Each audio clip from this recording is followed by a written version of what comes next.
Hey film fans, welcome to Cine Pro, your ultimate hub for all movie recaps. From heartwarming classics to the latest blockbusters, the movie begins in a mountainous area in Norway called the Gull Mountain Peaks. We see a young girl named Nora trying to climb the mountain, encouraged by her father, Tobias, who had already reached the summit and was cheering her on to do the same. Nora successfully climbs the mountain and finally reaches her father. The two of them sit atop the peak, gazing at the Gull Mountain Peaks. During this time, Tobias tells Nora the story behind the mountain's name. He explains that 1,000 years ago, trolls still lived in Norway, but they eventually went extinct and turned into stone, forming mountains that were named the Gull Mountain Peaks. However, Nora doesn't believe her father, dismissing it as fictional stories and unrealistic ideas. Tobias asks her to look at the mountains in front of her and believe that she will see the trolls. She agrees, and when she looks, she is shocked because she feels as though the mountains moved, and something resembling a human face emerged from them. Still, she insists that she doesn't believe it, and that it's all just imaginary. Tobias, however, remains confident, and continues to tell her about the trolls, speaking as if he had seen them with his own eyes. But at that time, Nora is too young to grasp what he is saying. 20 years later, we see Nora as an adult, working as a geologist on the Norwegian coast. She's very skilled in paleontology, and is renowned throughout Norway. She had chosen to live alone, away from her father, because his behavior had become strange. He had even spent some time in a mental institution, and his actions made her very scared of him. At this point, her site manager, Skord, calls out to her. Skord tells her that they are returning home because their mission has failed. They couldn't find any fossils, and their funds are nearly depleted. However, Nora surprises him by revealing that she's found a fossil buried underground. This means their mission is a success, and they haven't wasted their money. Skord tells her that he trusted her from the beginning because she is the only one capable of succeeding in such a mission due to her exceptional talent. He also tells her that he wishes her father could be by her side at a time like this, but he hopes to take her father's place because her father's mental state is very poor, his behavior is irresponsible, and he poses a threat to his daughter. Since her mother's death, Nora has been afraid of him, which is why she decided to separate from him. Meanwhile, a group of workers is drilling a tunnel through Gull Mountain Peak for a train to pass through. During their work, a group of protesters gathers, demanding that the workers stop drilling to preserve the environment, as they believe the government is destroying it. The workers ignore the protests and continue their work, placing dynamite throughout the mountain to speed up the drilling process. When the dynamite is detonated, an earthquake occurs.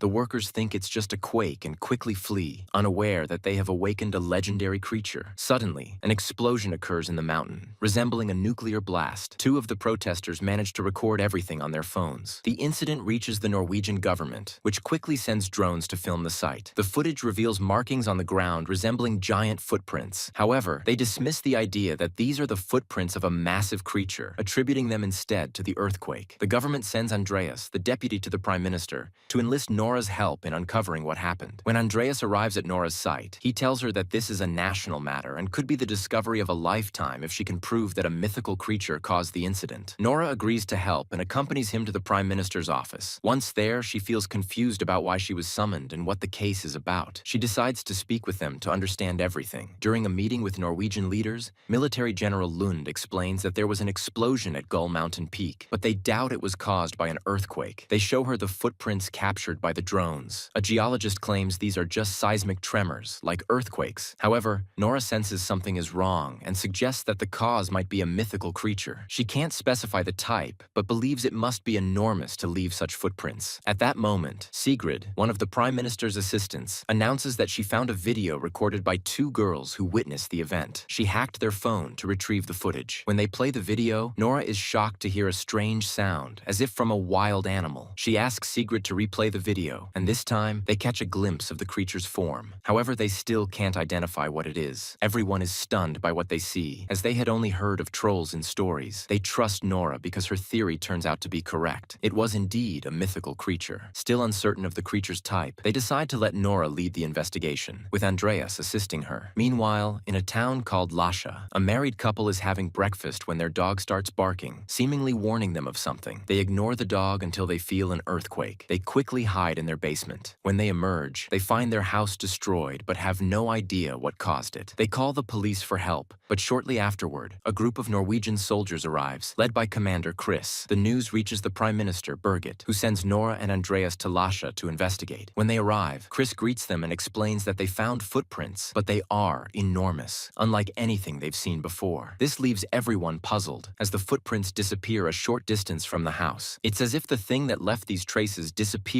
all at once. So Nora decides at that moment to examine these footprints to start studying them. When she goes to look at them, she discovers that this creature has no living cells, as if it were made of stone or dust, because no living cells appeared in its traces. However, she still cannot determine its type. At that moment, Nora smells a strange scent, the same scent she smelled when she used to visit the peaks of the mountain troll as a child, but she still can't pinpoint its source. So she decides to visit her father, as he's the only one who might have answers to all these questions. Nora goes to visit her father in the mountains, where he is in a very fragile psychological state. This has made him isolated from people since he left the asylum, refusing to interact with anyone. She takes Andreas and Chris with her. During their journey to the mountains, Nora suspects that the creature responsible for these footprints might be camouflaging to mislead them, but she won't be certain until she talks to her father. When they reach the place where her father lives in the mountains, she tries to speak with him. However, he threatens them with his rifle when he sees Chris's gun. Nora calms them both down and asks her father to talk to her. She begins to tell him what happened. He tells her that it must be a troll, one of the trolls that were widespread in Norway 1,000 years ago. She tells him that all of this is just imagination, and that these are merely fictional stories they were told as children. But her father insists on his position, saying that it is indeed a troll, and he will prove it to her. He gives her a small book with a lot of information about trolls. He tells her that he once discovered that these trolls truly existed. They had tribes and kingdoms, and were very widespread in Norway 1,000 years ago. He tried to inform the government about his findings after 20 years of research, but no one believed him, and they threw him in prison for 2 years because they thought he was crazy. They all set out to continue their search for this creature. On their way, Tobias asks them to land the plane in a certain spot in the mountains. He tells his daughter Nora that the terrain in this area is different from what's shown on the map. She's also surprised because they can't understand what could change the terrain so quickly. Tobias tells her that there are rocks in this area that weren't there before, but now they are. At that moment, Nora smells the strange scent she smelled at the peaks of the mountain troll. Although she is scared, she believes the scent is a sign leading her closer to the truth. Suddenly, they sense strange movement around them. When Nora looks to her left, she sees the rock beside her has an eye. She is startled by what she sees. Suddenly, the rock moves, and she realizes that it is indeed a mountain troll, as Tobias had said, but it is camouflaged as a rock. They quickly run back to the plane to escape before it kills them. They record a video of it to send to Britt. When Britt receives the video, she is shocked to see the troll because, to them,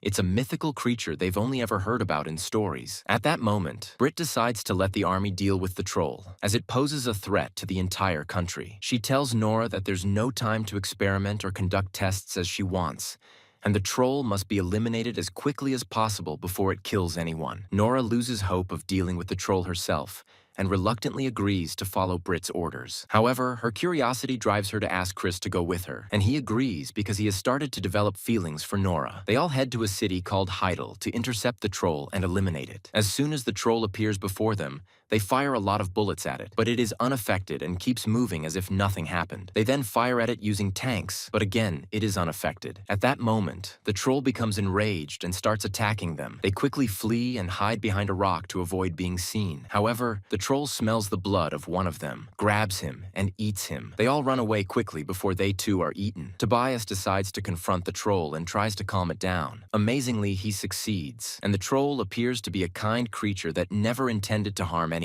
It only wanted to defend itself because they were attacking it. Tobias tries to communicate with the troll to understand how it appeared and came back to life after all these years. At that moment, a tank stationed on the side of the road fires at the troll again. The troll turns toward the tank and crushes it underfoot. While turning, it accidentally hits Tobias, knocking him to the ground. After crushing the tank, the troll looks at Tobias with sad eyes, as if apologizing for hitting him, and then continues on its way. Tobias is in critical condition due to the blow and starts to die. He keeps repeating one word, Sendeng, but his daughter doesn't understand what he means. Nora bids her father farewell for the last time, and Tobias dies. After burying him, Nora recalls her memories with him and remembers all the adventures they had in the mountains when she was a child. She remembers his stories about trolls, which were the only thing that helped her cope with her mother's death, and strengthened the bond between her and her father. However, she had to distance herself from him because his mental state was unstable, posing a danger to her. That's why she decided to stay away from him. But deep down, she had always wished to spend the rest of her life with him, learning everything from him because she loved him. At that moment, she remembers the book Tobias had that talked about trolls. She quickly retrieves the book and reads it. She discovers that trolls are disturbed by the sound of bells. This gives her an idea to defeat the troll. She shares her plan with Britt, but Britt rejects it, considering it mere fantasy and doubting they could defeat the troll using bells. After much persuasion, Britt finally agrees. They attach large bells to military aircraft and intercept the troll to defeat it. They circle it with the bells, and indeed, the troll becomes agitated by the sound. However, unfortunately, the troll is standing near a family park, putting many lives at risk. The ogre starts attacking the planes and throwing them away from him. While throwing one of the planes, it falls toward a small child, but he manages to catch it before it lands on him. It becomes clear that the ogre is actually kind-hearted and doesn't want to harm anyone. Otherwise, he would have let the plane fall on the child. He continues attacking the remaining planes and destroys them, except for Nora's plane. Nora returns to the government headquarters and asks Bart to give her another chance. However, Bart refuses, saying that the army will handle this mission. She also tells Nora that their actions could have caused the deaths of a large number of people today, but they managed to evacuate the park before the ogre could harm anyone. She warns Nora that the day could have ended disastrously. Nora decides to return to her regular job and forget about the ogre entirely. Meanwhile, Beira holds a meeting with the leadership in Norway, and Andreas is present. However, they belittle him because his position is lower than theirs. Despite this, he speaks normally during the meeting, but eventually decides to resign from his job. He leaves the headquarters and runs after Nora, telling her he is ready to help her defeat the ogre. Nora agrees, and they get into the car together. While driving, Nora tells him about the word Tobias kept repeating before he died. Andreas tells her it's the name of the Royal Palace Guard. She asks him to take her there quickly to find out why her father kept mentioning the name. When they arrive at the Royal Palace, the guards refuse to let them in and threaten to shoot if they don't return to their car. Suddenly, an old man appears behind them, recognizes Nora as Tobias's daughter, and introduces himself as Sinding, the person her father was talking about. He tells her he will show her one of Norway's secrets and takes her to the royal family's basement. There, he shows her a massive graveyard filled with the remains of giant creatures from the ogre family. He explains that this was once the kingdom of one of the ogre kings. When the Norwegians wiped them out, they built the Norwegian royal palace over their kingdom. At that moment, Nora realizes that the ogre is searching for this graveyard to reunite with his family, which explains the sadness in his voice. He feels lonely and is looking for his kin. She decides to help the ogre find the graveyard instead of killing him or finding another way to eliminate him. Sinding tells her that her father was right to believe in the existence of ogres because he had seen this graveyard before. However, the government had to hide the truth to protect its reputation, which led them to imprison and torture Tobias to keep him silent. Nora feels deeply saddened and sympathetic toward her father, who faced immense challenges in his life. Now that he's gone, she can't even apologize for distancing herself from him. She resolves to make him proud. Nora notices that the skulls emit light when exposed to sunlight. She remembers her father telling her as a child that ogres burn in sunlight. This gives her an idea to defeat the ogre. She calls Chris to ask for his help with the mission, and he agrees. Nora takes one of the skulls from the graveyard to lure the ogre. She intercepts the ogre, and at the same time, Bart decides to launch a nuclear attack against the ogre to eliminate him permanently. However, Sigrid hacks their system to delay the strike and help Nora. The ogre sees the skull and chases after it. Nora keeps driving with the ogre following her. Eventually, the rope tying the skull breaks, and it falls to the ground. The ogre picks it up and realizes it's the skull of one of his relatives. He's deeply moved and visibly saddened, as he is the only ogre who turned into a mountain while the rest of his family died. But the skull falls to the ground and breaks, so he screams a very high, sad scream. And he gets angry because the skull was broken and he decides to attack Nora.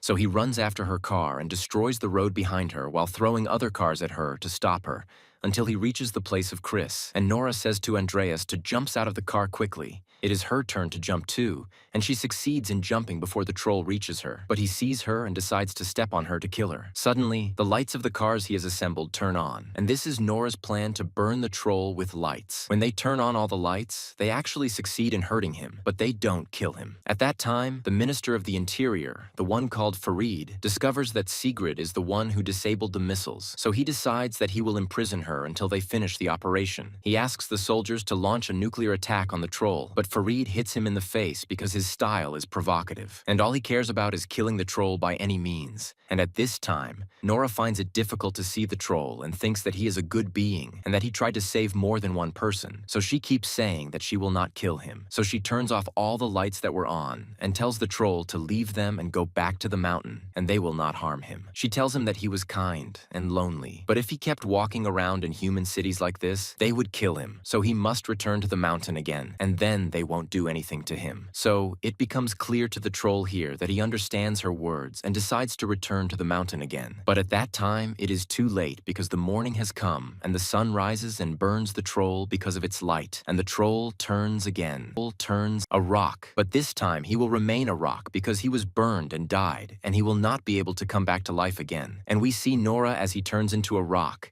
and it is difficult for her because he was a good being and he did not intend to harm anyone. And thus they get rid of the troll forever, and Nora finally succeeds in her mission. And because of her contribution to saving Norway, the government decides that they name a rock after her father, and she decides at that time that she will return to her normal life and go out on her missions with her team. Unlike Andreas, who will start a new life away from politics completely, and he will start writing his own stories just like he used to when he was young, and life will finally return to its former glory in Norway after everything that happened, and the movie will end. Don't forget to like, subscribe to the channel, and activate the bell to receive all new updates. See you in the next video. Goodbye.